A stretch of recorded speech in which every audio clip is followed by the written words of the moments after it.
Republican parties in this country have degenerated into factions. Factions understood by our founders to be combinations of individuals for political purposes that do not encompass the public good, that do not respect our common good of liberty. And I think that's clear even in the way they talk about politics now. Coalition building. Let's get together a bunch of people who happen to be traveling in the same direction, farm out to them some benefits, and also that they'll support you and put you in power. That's not what our politics is now about. It has been, I know, the understanding of things on the Democrat side, the New Deal and all that, sit around the table, deal out to each participant just enough to keep them at your table so that you can win your party victories. But you know what that's forgetting? It's forgetting the heritage of America. A heritage, by the way, that respected the idea I'm about to articulate at great cost. Because it was the idea that motivated, animated the discussion, action of so many people in those first years and decades of our republic. And that was the idea of our union.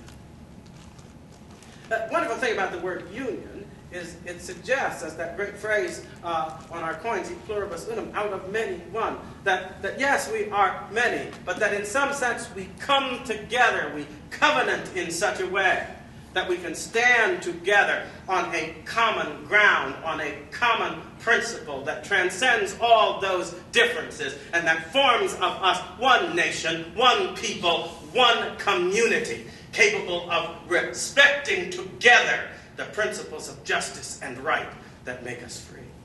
I listen to the things that are now being lauded in our media from the mouth of people like Barack Obama, the empty phrases of hope and so forth and so on. I say to myself, what lies, what delusions. We have come from a heritage that offers us a solid ground for hopeful community, because it is a heritage that offers to each and every human being God-ordained and authorized respect for their individual dignity, their worth, their responsibility, their aspirations, and their capacity responsibly to govern not only themselves, but their community as a whole. This is a basis for hope, and it is what has bound Americans together in the face sometimes of terrible challenges. Challenges that led to the battlefields of the Civil War, that led to the sacrifices of World War I and World War II.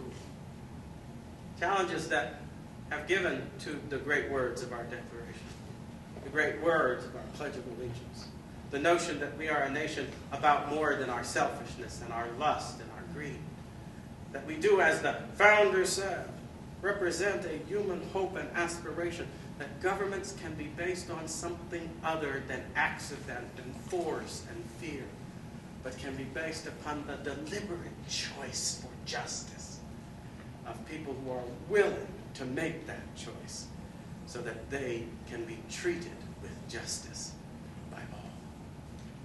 That's community. That's people who have come together not because of some physical accident and not because of some momentary selfish interest, but because acknowledging the truth they see in the God-ordained moral equality of all humanity, they are happy to be part of a land building up an example of what can be done when that moral truth is respected. And I was coming along. This is what it meant to be an American. And I took it seriously, even though these were the days as I was growing up with the civil rights movement and the great efforts that were needed in order to achieve equality and to banish racial discrimination. All those things were possible, you know, because great leaders could appeal to these common principles and move the conscience of our people, as Martin Luther King did, with these common ideas and ideals. But today, we are engaged in a kind of political share in which all those things are thrown to, and I find it incongruous, for instance, now, that folks wish to tout somebody like Obama as somebody who represents transcending race, right? And yet, I go on the Mitch Snyder program, and this guy looks at me, this news fellow, and he says, well, don't you feel proud that somebody like Barack Obama is being treated seriously for the presidency? Because after all, he's of the same race that you are. And I tried to explain to this man that when you look at me or anybody else and expect behavior and action and opinion based solely on the color of our skin, what you do epitomizes the worst kind of racism.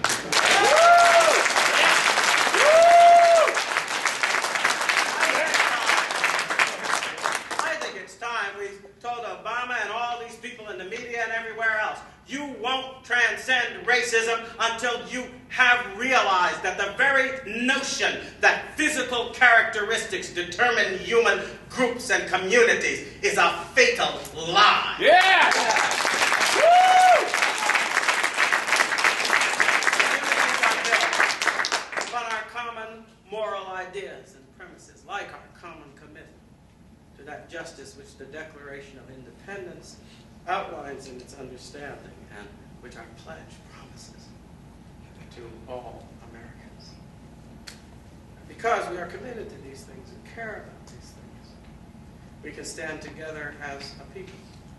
But you see, I had thought in my naivete that that's what the Republican Party was about. Maybe I'm the only person in America who was a Republican because I believed in the Republic.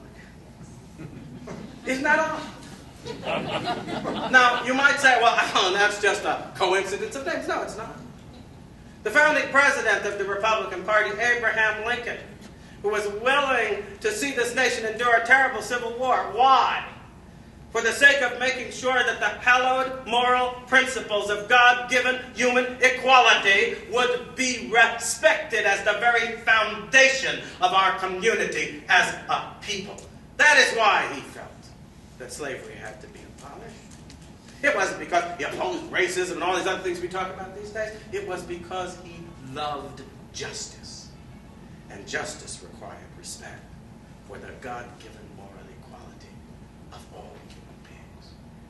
And I had thought that the Republican Party would represent, and did represent, these great principles down through the years, where the Democrats were wandering about building coalitions, appealing to selfishness, dividing us by class and race and creed. Republicans were calling us to respect our national ideals. We're calling us to be courageous in the defense of those ideals in the world, not to abandon them in the face of communism, not to abandon them in the face of fascism, not to abandon them in the face of terrorism or any other threat, because what we do is important not only to ourselves, but to all human beings.